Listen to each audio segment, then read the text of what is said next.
So what we're going to do now, guys, is we're going to show you how we figured out it was leaking past the exhaust valve. Our hopes was that it was leaking past the rings because we thought that might be covered under warranty, but unfortunately we figured out it was going past the exhaust valve.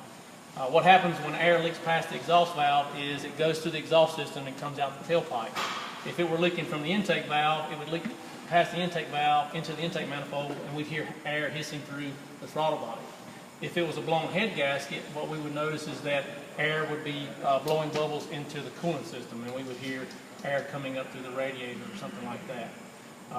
If it was blowing past the rings, like what we were hoping to hear, we would have heard air coming out the oil filling hole on the front of the top. So what we're going to do now is we're going to walk around to the back, and I'm going to hold my hand over the exhaust pipe so you guys can hear the air whistling through the exhaust.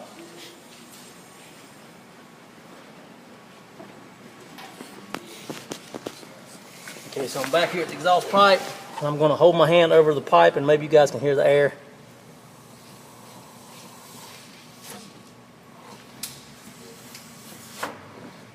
Yeah, so if you guys can hear that or not.